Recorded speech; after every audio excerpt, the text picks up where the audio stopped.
नमस्कार। आज मैं आप सबसे ओसीडी के बारे में बात करने जा रही हूं। जी हां, ऑब्सेसिव कंपल्सिव डिसऑर्डर। ये एक थिंकिंग डिसऑर्डर है और इससे ग्रसित व्यक्ति हर वक्त एक ही चीज को करने की बार बार आवश्यकता महसूस करता है। जैसे एग्जाम्पल के लिए बता रही हूं कि बार बार जैसे हाथ धोने की धुन सवार होना, किसी के मन में आ जाना कि मेरे हाथ साफ नहीं है, मैंने इतनी बार धोया फिर भी साफ नहीं है, बार बार कोई हाथ धोता है। या कभी कोई सोच को लेकर ही दिन भर परेशान रहता है, किसी सोच के पीछे भागते रहना। या आपने बहुत लोगों को ऐसे देखा होगा कि ताला बंद करते हैं तो बार बार चेक करते हैं। चलो एक दो बार चेक करना ठीक है, बट अगर लगातार वो कहीं दूर से आए फिर से चेक करे, फिर से चेक करे, तो एक बार ये देखो, ये गलत कुछ नहीं होता, लेकिन एनीथिंग एक्सेस इज बैड। और ये किसी में भी पाया जा सकता है, वयस्क, बच्चे, सभी में। लेकिन इस कोरोना वायरस के टाइम में सर्वे के अनुसार पता चला है कि बहुत सारे बच्चे इस चीज के शिकार हो चुके हैं। अपनी साफ सफाई को लेकर, हाथ धोने की हैबिट को लेकर उनके मन में ये बात घर कर गई है कि हमारे हाथ साफ हैं कि नहीं है। इस चक्कर में वो बहुत बार हाथ धोने लगे हैं। सर्वे के दौरान पता चला है। तो एक बात कहना चाहूंगी, अगर आपके घर में बच्चे हैं, बड़े हैं, कोई भी इस चीज से ग्रसित है, देखिए ये तो किसी भी चीज को लेकर हो सकता है, ये तो हाथ धोने का तो सर्वे के अनुसार पता चला है, बट ये डिसऑर्डर किसी भी चीज या किसी भी सोच को लेकर हो सकता है। तो मैं पहले बच्चों के लिए बताती हूं कि अगर बच्चों में ऐसी बात आ गई है तो आप बच्चों के साथ मैक्सिमम टाइम बिताइए, उनसे किसी बात को डिस्कस करिए, समझाइए और उनकी सोच को बदलने की कोशिश करिए।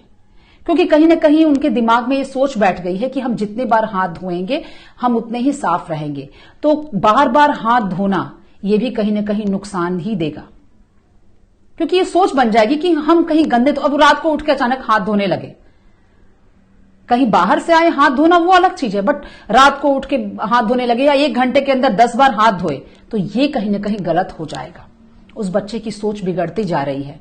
तो ये पेरेंट्स को चाहिए कि प्लीज आप बच्चों के साथ ज्यादा समय बिताइए और उनसे डिस्कस करिए, उनको समझाइए, उनके दिमाग को अलग दिशा की ओर ले जाइए, जिससे कि वो इस सोच से हट सके।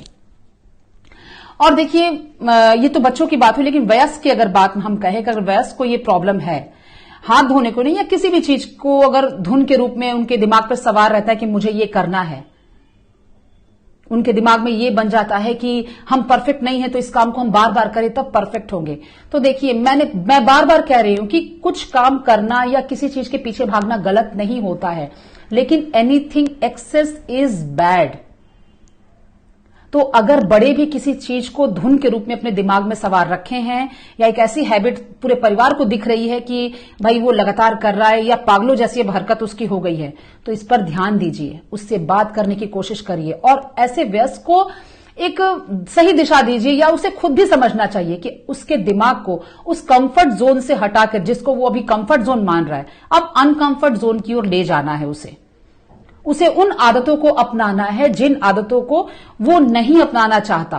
वो एक ही आदत के पीछे भाग रहा है, उसे छोड़कर अब उसे अन्य आदतों को अपनाना चाहिए। ये उसे खुद ही मन से सोचना पड़ेगा, तभी वो इस चिंता, इस विकार से हट पाएगा। क्योंकि ये डिसऑर्डर का लक्षण ही है, भय, चिंता, मन में घबराहट। तो आप जिसको कंफर्ट जोन समझ रहे हैं वहां से हटिए और अपने जिसको आप अनकंफर्ट जोन समझ रहे हैं उधर आप आइए। तो वयस्क को चाहिए कि खुद को इवैल्यूएट करे, या घर के परिवार के लोगों को भी चाहिए कि उनको समझाए, उनको बताए। क्योंकि समय रहते अगर आप नहीं बताते हैं तो यह आगे चलकर बहुत बहुत बड़ी समस्या बन जाती है।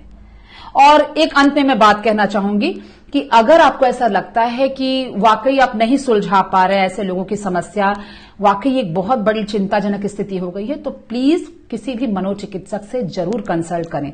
लेकिन इस बात को इग्नोर मत करें, चाहे वो बच्चे के लिए हो, चाहे वो बड़े के लिए हो। ये तो मैंने घरेलू उपाय बताया कि आप इस पर ध्यान देके ये काम कर सकते हैं, बट अगर आपको लगे कि आपसे नहीं पॉसिबल हो रहा है तो प्लीज इस पर जरूर ध्यान दीजिए और मनोचिकित्सक से जरूर सलाह लीजिए। Thank you.